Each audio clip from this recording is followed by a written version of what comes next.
叮哩个叮啊，叮哩个叮，叮哩个叮哩个叮哩个叮。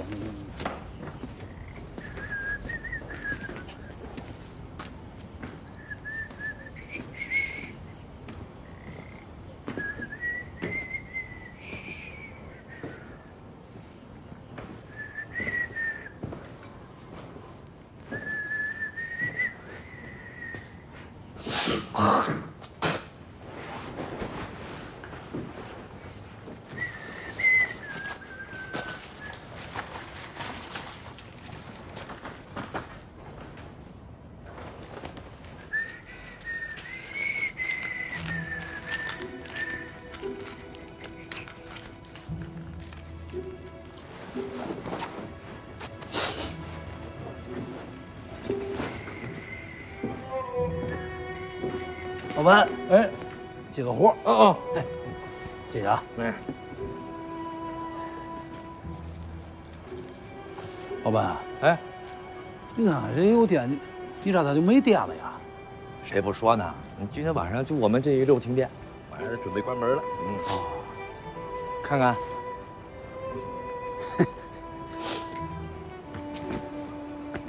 哎呀，您是真有眼光，这一只是里面最好的。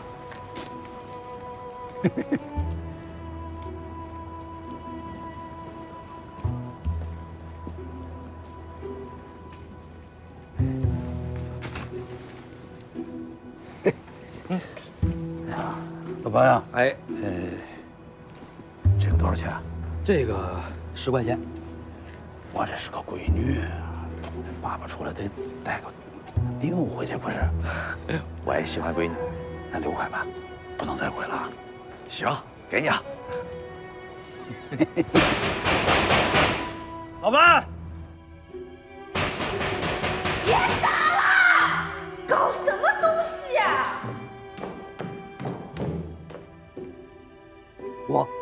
是我呀。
讨不讨厌啊你？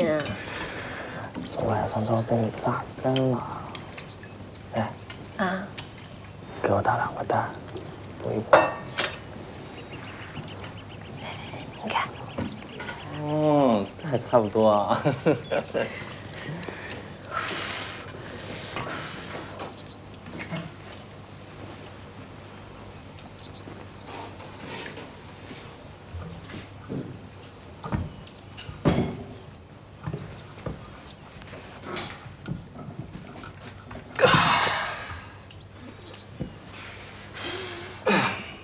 那个老板2口子怎么不过来煮饭的？可能还在睡觉呢吧。老板的事情我哪能管得着嘛？百万夜班都让你上了，我得跟卞老板提一下，给你涨工钱啊。那你去跟他讲啊。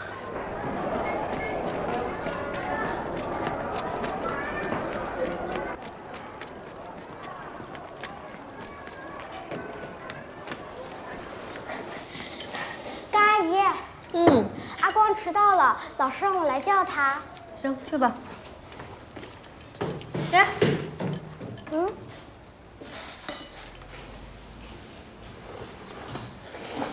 没事，去吧啊。好吧。阿光，阿光，阿光，阿光，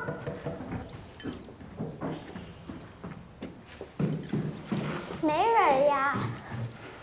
怎么会呢？我去叫。快点吧，老师不高兴了。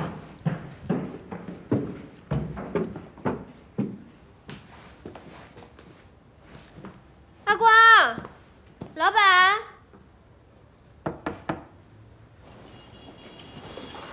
老三，你小子有点欠揍。昨天晚上怎么说的？我和阿哥等了你一夜。妈，幸亏你没等，这小子就是站着茅坑不拉屎。我拉没拉你不晓得啊？哎，这什么？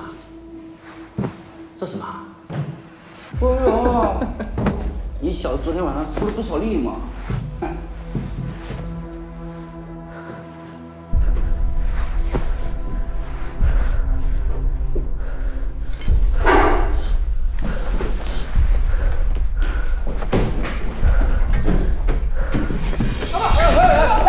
怎么了？怎么了？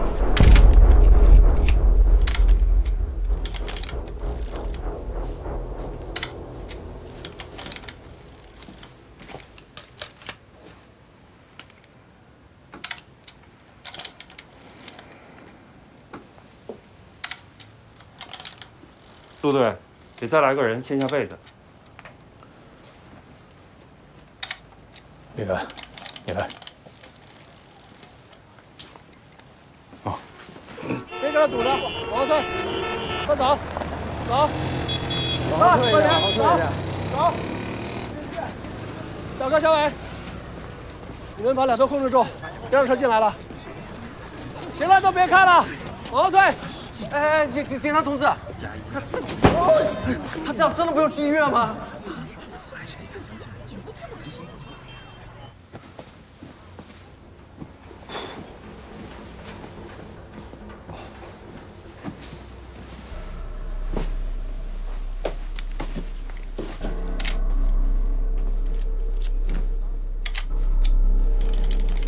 再见。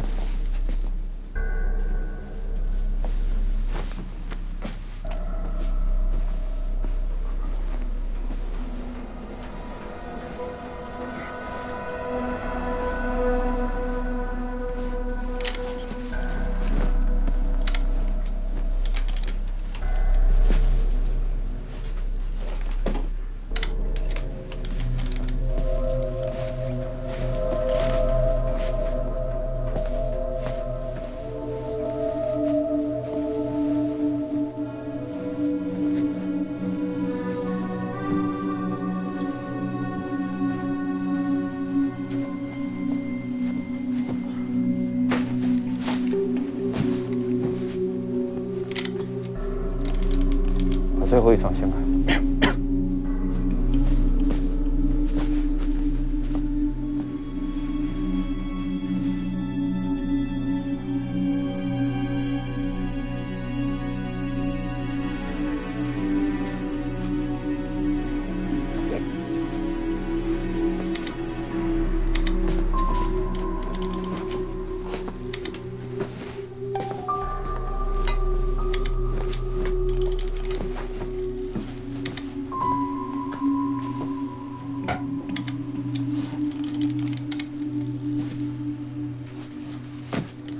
注意透透气。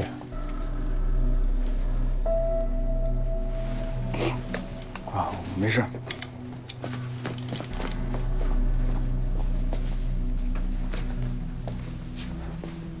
记录一下。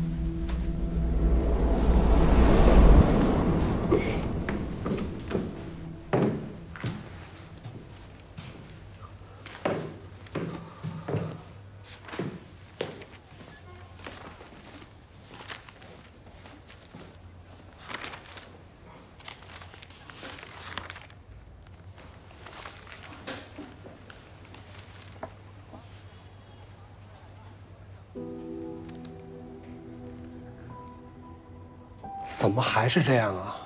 让你做个登记那么难吗？刘警官，我这都是熟客，要通炉做羊毛的，鲁东收州城的，都是认识的呀。而且我老公就不会写几个字了。我会写很多的。你会写？爷爷的名字叫卞福，我的名字叫卞明光。我长大以后也要当警察。哎呦，好孙子，就是一块不走私烂表，非要带。少扯那些，你只要提醒你爷爷把来住店的客人的名字都记下来，你长大就能当警察。我过2天过来检查，如果你还不登记，我就罚你款。好好，一定登记，一定登记啊！怎么？猜猜？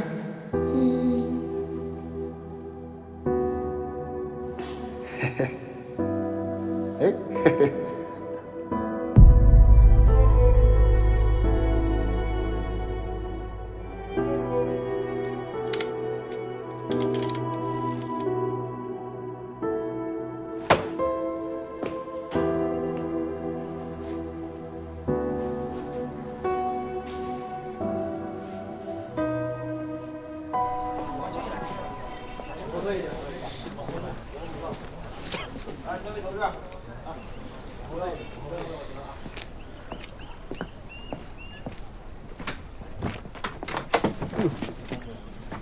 不好意思啊。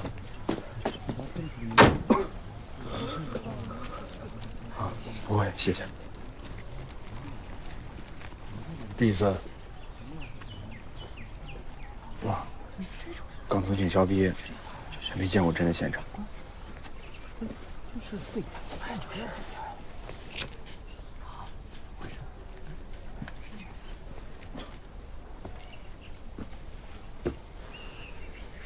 别说你，我在上校生活30多年，干了10多年民警，别说见过这么大的案子，听都没听过。鲁志峰，上校这块的民警。你好，李敢，是刑侦支队的。我看你刚才在检查旅客登记簿。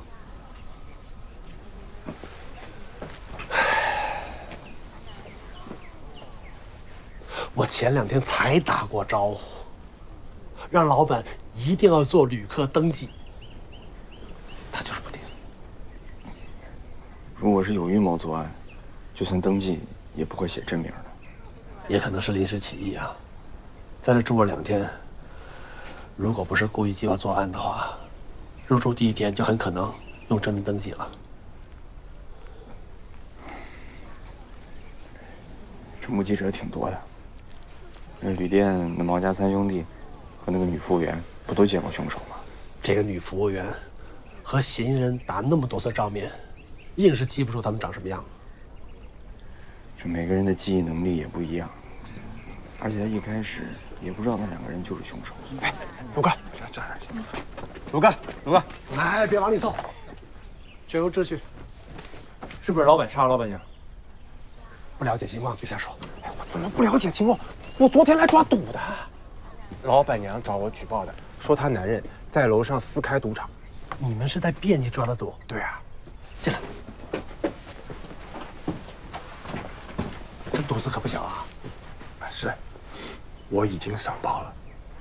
我想跟你不和嫂子最近忙嘛，我就没有跟你细说这个事情。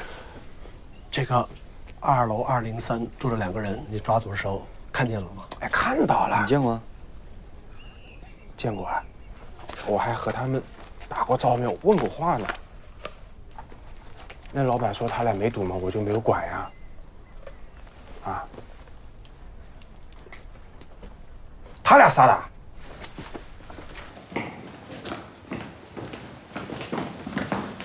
真是他们杀的？看清楚他们长什么样了吗？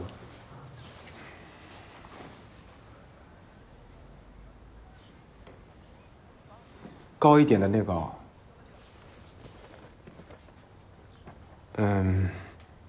矮一点的那个，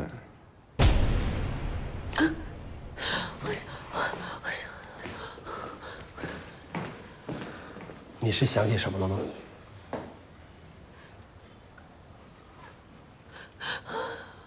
你到底想起什么了？不着急回忆啊，先平复一下情绪，等情绪稳定了再慢慢想。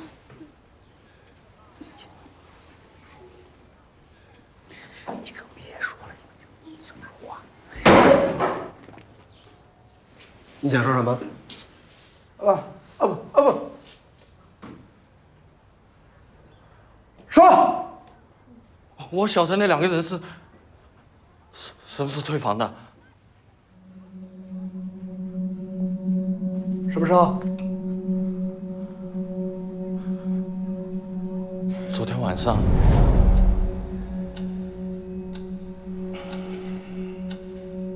阿三，你搞快点了，人家是按时间算的，你可是收了钱的喽。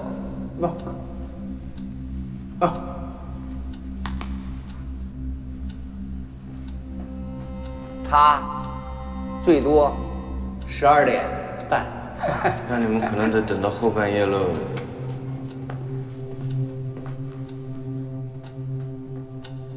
我下楼的时候，12点过2分，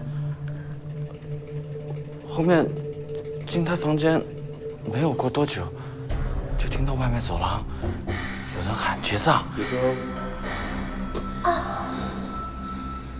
谁这么喊结账？我想应该是退房吧。没过多久是多久？就10来分钟吧，反正肯定没有超过半个小时的。我怎么会没听到啊？你就在那叫唤，你能听到什么啊？幸好当时把那个门给关上了，不然那2个人可能直接推门就进来了。然后呢？然后我们就睡觉了嘛。你们2个是？回头再处理你们。我这不能将功补过的。你干嘛？别说话了，我跟老三，你怎么回事？你怎么能说那么多啊？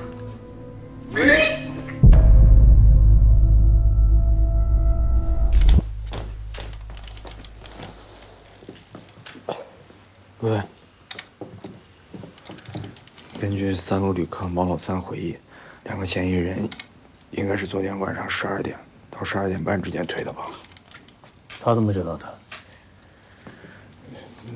他昨天晚上在那个女服务员那儿过的夜。女服务员在对面房间进行卖淫活动。昨晚12点过2分，毛老三下楼到了220，过了10几分钟后，走廊听到有人叫结账。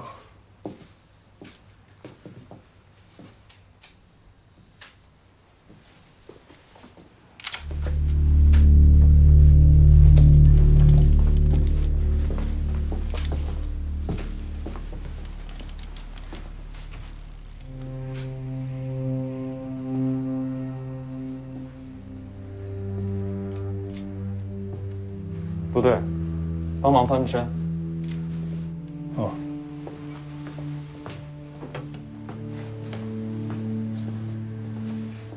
你记录。我来吧。尽量给接触多的位置抓完了。1、2、3。好，好。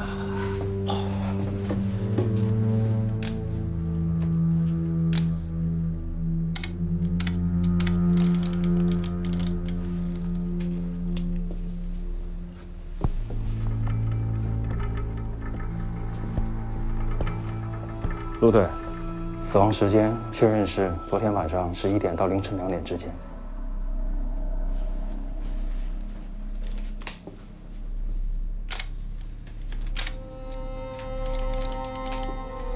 等等。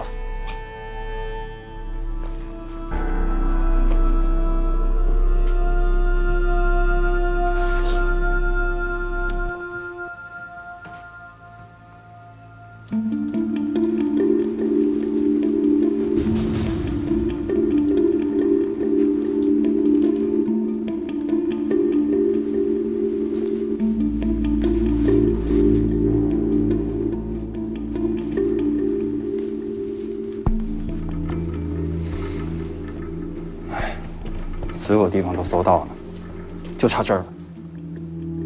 偏偏就是没找到，偏偏就是去了隔壁。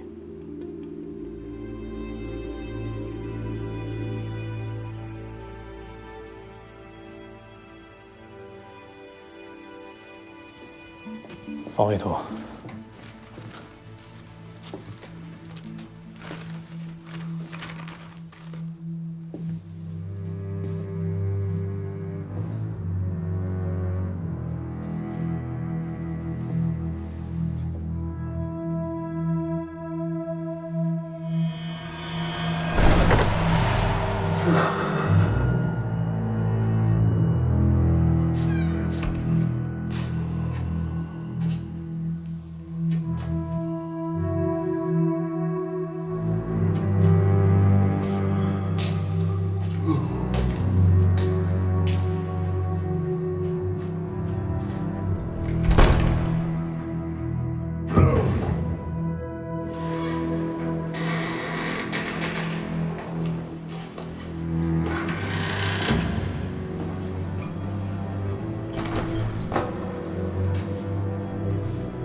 没事吧？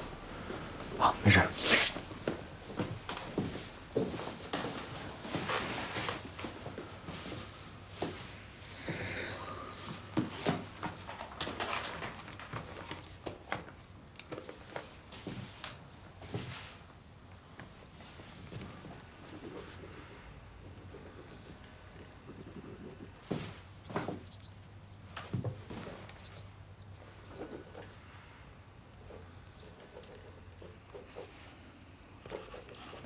抬出来。哎，退后，配合一下工作。老兵一家被灭门了。啊？也不算是灭门，就老人和孙子2代人。阿光也对呀。哎，阿光不是跟你家彤彤是一个班的吗？你说他平时吧都住在他妈那儿，偏偏昨天晚上非要跟爷爷奶奶一块儿睡。哎呀，太残忍了，没有人性啊，连孩子都不放过。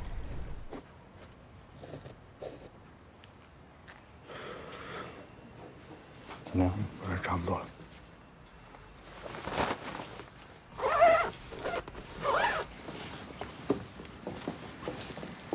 陆队，这手表上的时间，会不会就是嫌疑人作案的时间啊？嫌疑人动手的时候把手表弄坏了。这手表本身就是坏的。前几天我来旅馆检查的时候就已经发现了。孩子想戴表，老板就找了块坏的给他戴着玩。这个孩子应该是最后一个遇害的。他与第一个被害人的死亡时间间隔不到15分钟。他的伤口也是最深的，可见凶手最后已经丧心病狂了。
这个是203房间，在2个水杯上发现了3枚指纹，其中1枚是旅馆老板的，另外2枚应该就是跑掉的那2个旅客的指纹。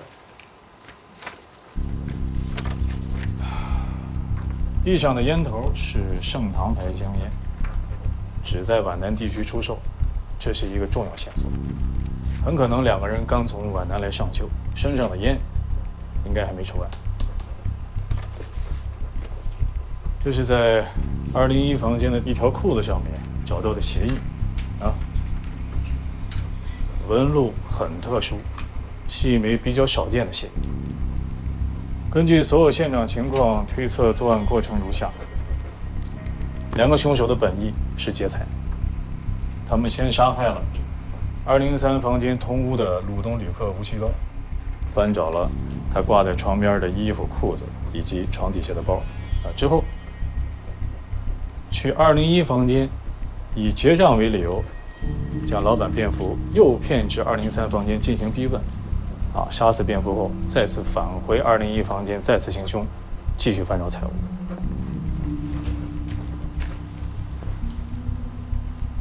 这些钱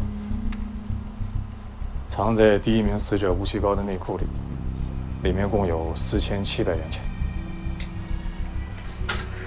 这是凶手没能找到的财物。在之后的行凶中，他们抢走了老板便服手上的戒指。至于201房间还有没有其他劫货，会再进一步查明落实。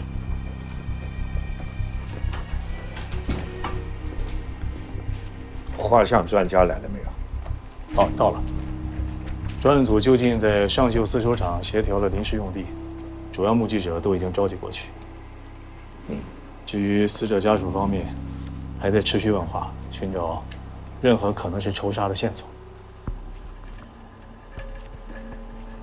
根据这个案发现场的情况来看啊，这起案件有随机性、偶发性。我们可以侧重人力，明确凶手信息，详细的了解每一个目击者，准确的画像将是我们这个案子重要的突破口。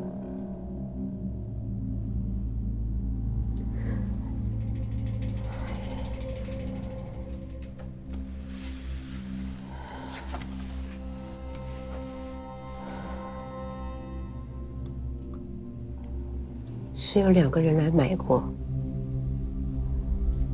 好像是一高一矮。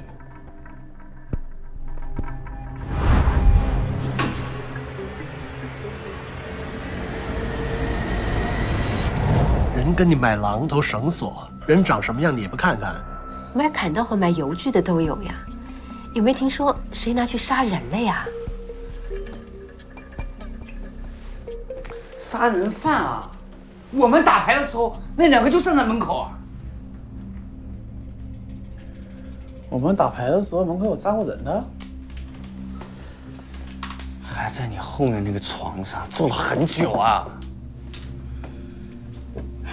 老卞，还问他们2个要不要上桌玩2把，你真的不记得了？不，对，一高一矮。不对啊，咱们打牌的时候，你的水杯洒了，就是那个高个子给你倒的水。钱，小心点！你摊牌吗？不是蝙蝠倒的吗？不是。那2个人到底赌没赌？他们2个没有赌，我们今天蝙蝠让他赌，他没有赌，他的水杯洒。我们在打牌的时候，我们根本就没有跟他们讲。干嘛呢？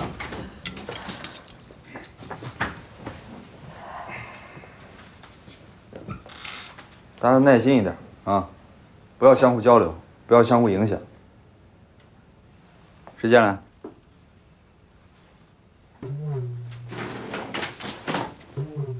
谁先来不是都一样的吗？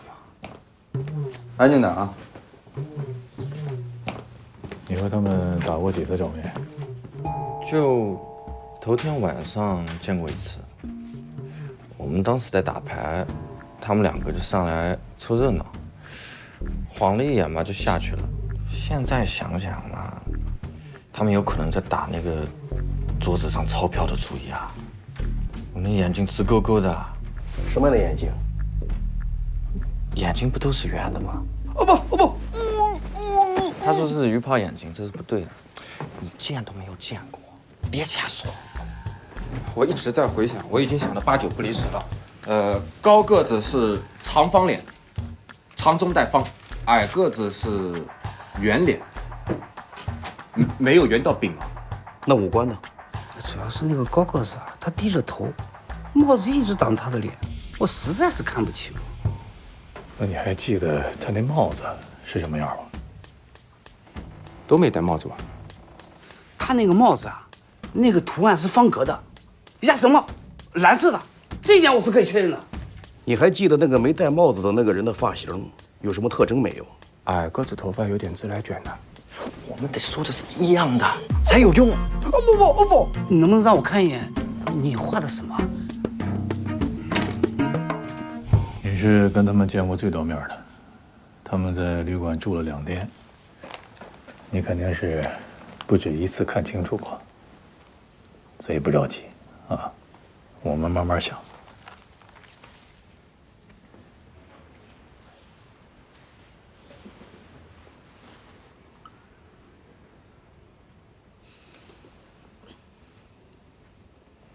你可以从他们2个走进旅馆开始会议，先不用管他们的五官，你就想他们做过什么，有没有什么特别的表情，图钉不管饭吗？或者是特殊的情绪。先吃饭，后注定。好，来。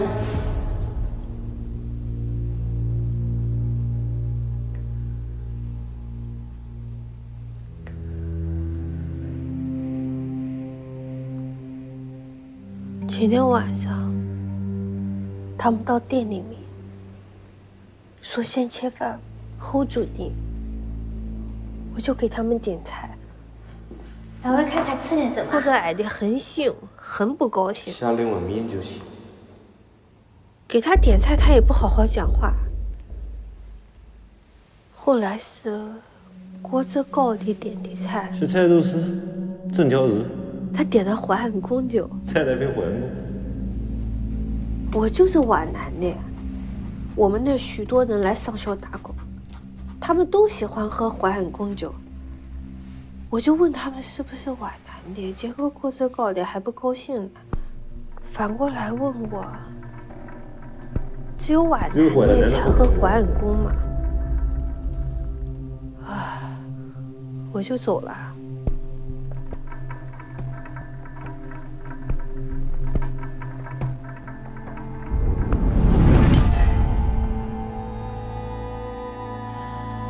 他们两个啊，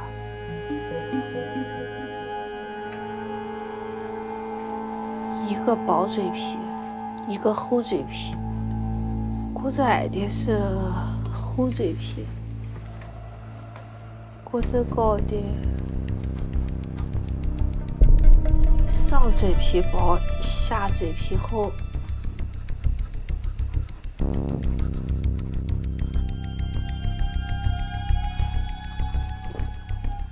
很好，鼻子呢？有没有什么具体的印象？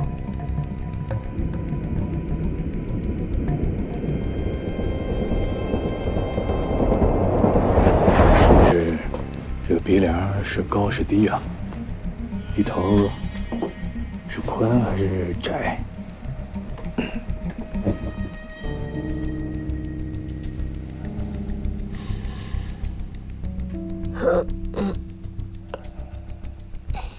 个子矮的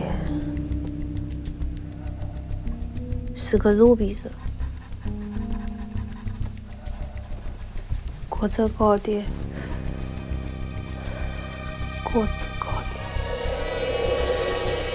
鼻子细长，还很挺。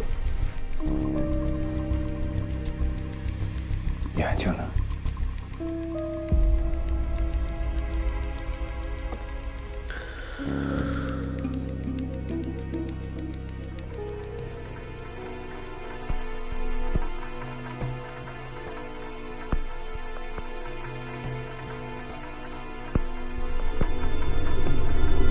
你们早上已经退房了呀？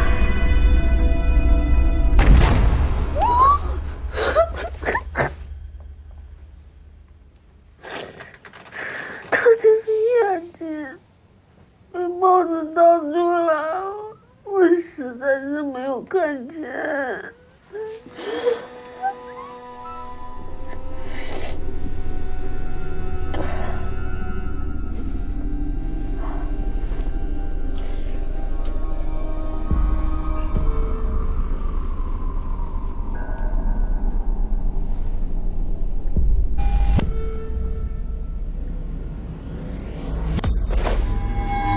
细长眼要吃人。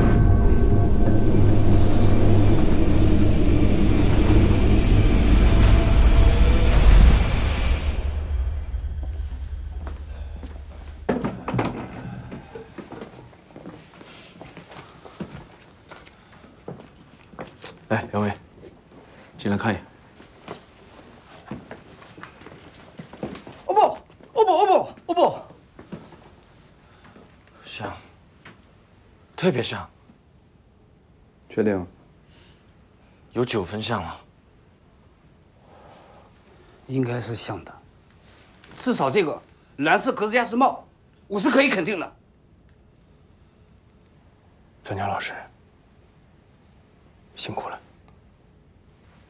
来，下一位了。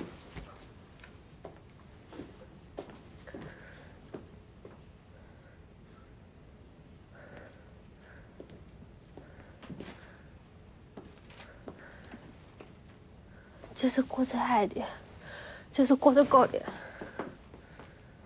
好，谢谢。好，来下一位。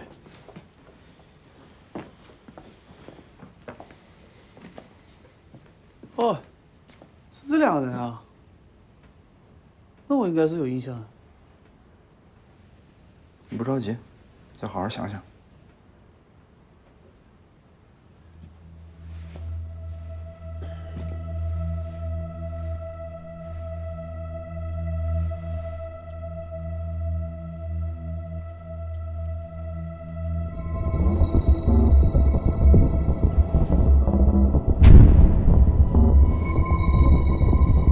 这个眼睛，我应该是见过的。这个眼睛盯过我。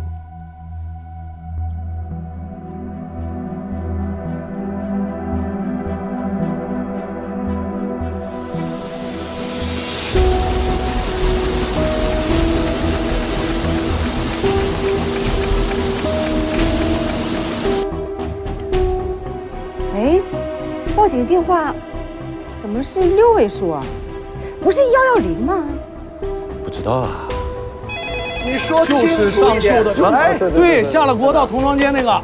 但要提供有效线索才可以啊。喂，110是报警电话，我们这是专案组电话。到底有没有线索啊？你老婆不信任你，你打电话来确认。你知道干扰警察办案是犯法的吗？闲的，黄金破案时间就这72小时，净遭这乱七八糟电话，一上午时间全白费了。黄金72小时破案时间说的是有些物证过了72小时就不准确或者逐渐消失，并不是说3天内更好抓人。行了，先把上午的记录给我，我先汇报。啊，请讲。小马接电话。好。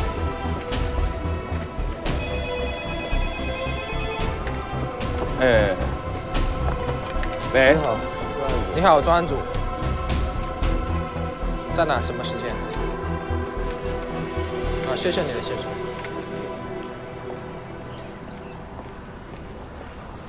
根据我们的调查，现在的情况是这样：犯罪嫌疑人要想离开上秀，最直接、最符合逻辑的方式，就是乘车从318国道离开。我们询问了上秀车站的售票人员。上秀的往来客商很多，汽车站每日的售票情况大概是500人次，这是我们的售票记录。我们着重也让售票员回忆了昨天早上的售票情况，也对汽车站进行了布控，目前没有任何可疑线索。另外，案发当日的晚上，只有2趟省级大巴车经过了上秀，一趟是晚上11点，另一趟是凌晨3点。今天上午，我们已经联系上了这2趟车的司机和售票员。他们都记得很清楚，途中没有上下乘客，在经过上秀路段附近的时候，也没有发现可疑人员。警察办案，麻烦你们配合一下。这除了公共交通以外，还有一种可能是搭乘货车，或者是私家车。我们在通往318国道的皖南深沪2个方向的加油站进行了布控，对过往车辆进行询问，但是目前还是没有任何收获。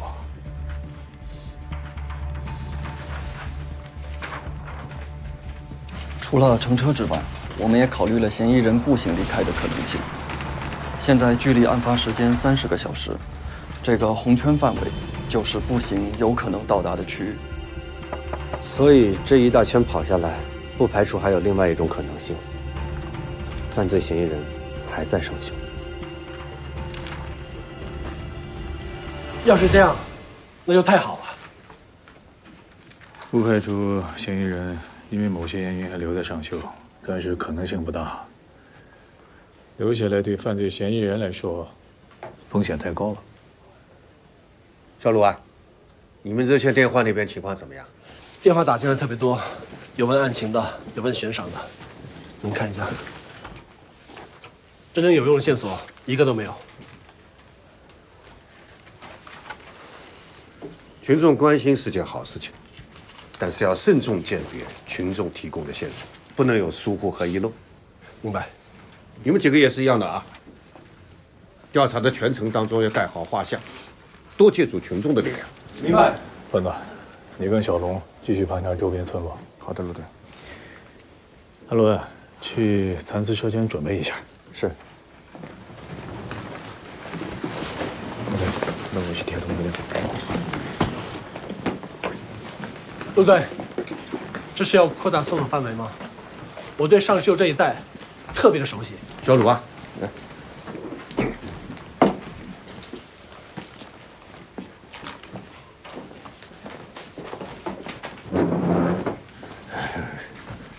越是到了这种紧急关头啊，越要临危不乱。知道把你们几个本地的同志借调过来，优势是什么？万一线索进来了，哪条街哪个村，哪里有山哪里有河，哪条路可以包抄，哪个角落可以布防，都要问你们，靠你们的。陈局啊，明白了。去哪儿？哎，虎哥，市局人刚走，进来2报警电话，我核实去。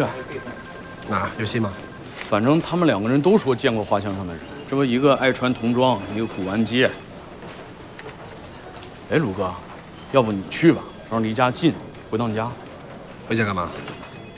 昨天晚上你就一夜没回去，你这种时候，你不用当面解释一下。行，我去。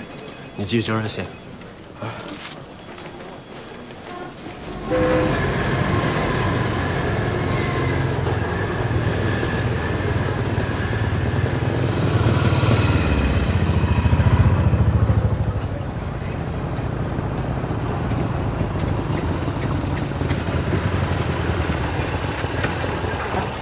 李敢，哎，鲁哥，你干嘛呢？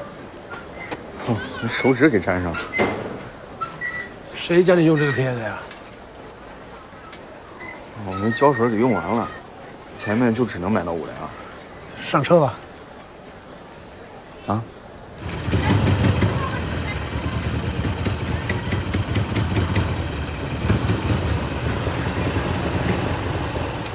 来来来，里边请，里边请啊！是我打的电话啊。这有水吗？水？哎呦，这，哎，亮亮，快拿点水给警察同志冲一下。哎，这怎么弄的？这是？说吧，什么情况？哦，是这样啊，之前呢有一个客人来我们这里拿货，之后呢就联系不到了。今天我在外面看到这个通缉令，吓了我一跳啊，长得真是太像了，而且时间呢也差不多。我在想，是不是杀完人之后他藏起来了？就一个吗？一个。左边还是右边的？右边这个。小伙子，你们这儿有没有水龙头啊？这有个水龙头的，就在后面。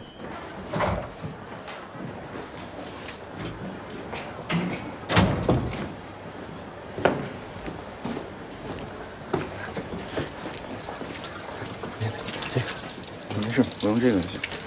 好。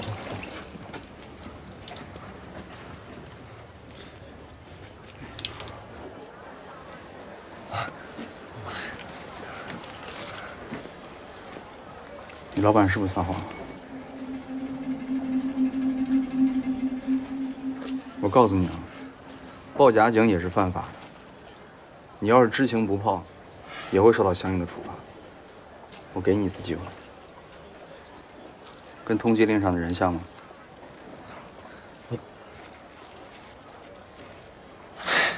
一点儿都不像。那人是个女的。这顶鸭舌帽什么颜色还记清楚吗？鸭舌帽当时好像是没有戴的，至少来我们店里是没有戴的。出来一下。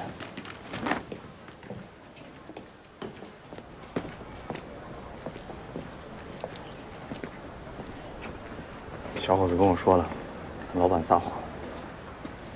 我看那小伙子胆子挺小的，来买。哎，不看。没事。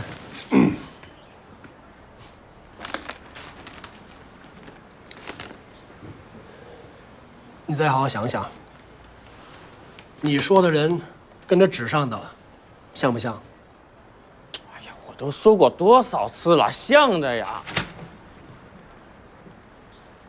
在上秀，在这条街被杀了4个人，现在正是争分夺秒的时候。如果警察抓不到人，你们不害怕吗？你添什么乱？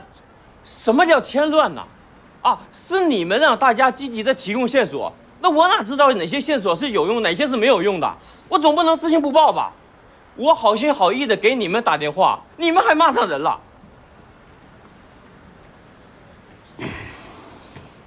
行，我最后问你一次，你说的人和通缉令上的到底像不像？像。真的像？不像吗？再来一遍。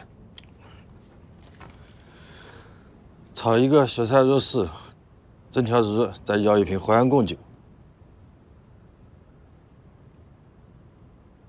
哎，我说的像的不是这一个。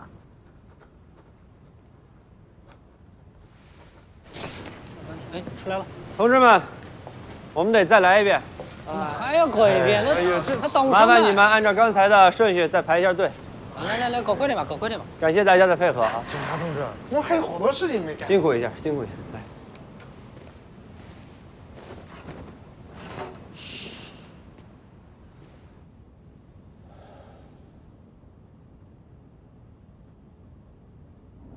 开始。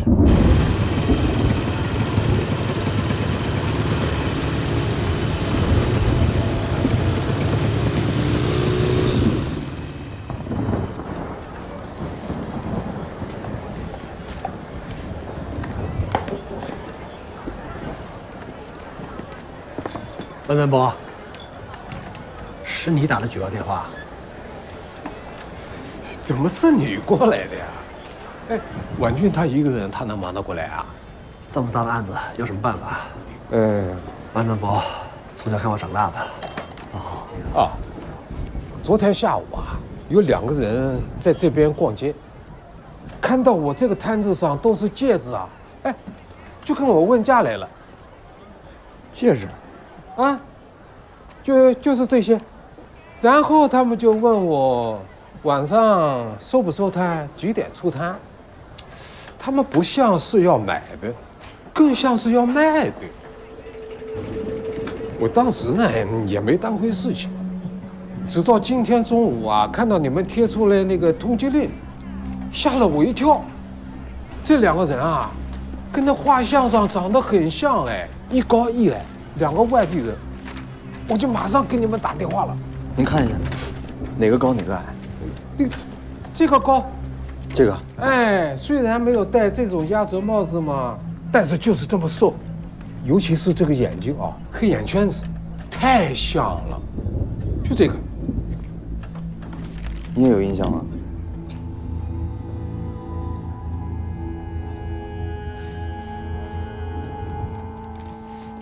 真是像。文文博，他们问你什么时候出摊，什么时候摊，怎么回答的？当时我说是要出呀，这鬼市1周只有这么1次，我肯定是要出摊子嘛。鬼市，就是买卖死人货的，只在周4晚上摆，这条街嘛。准确的讲啊，就是每个周4的亥时出摊，丑时要收摊的。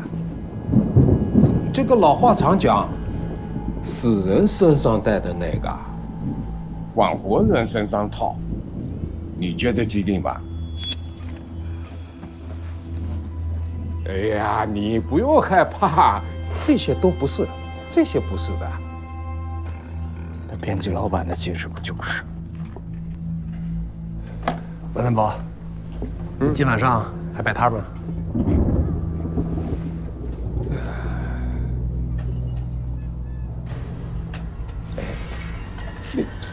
？5万块钱悬赏金，你们真的能给啊？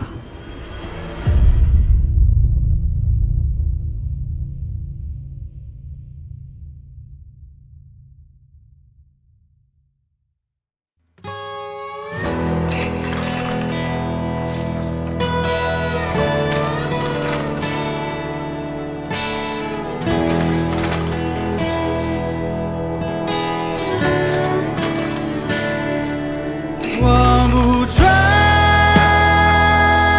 时代风沙路漫漫，夜太暗，谜底残留在昨天，看不穿，恶魔潜藏于眼前，相互掩，真相是迷雾一团。我在深渊之处，向着黎明堂。我的信念是天上落下的光。我老了，在时间里画着瀑布，我倒想我的兄弟会跟上。望不穿。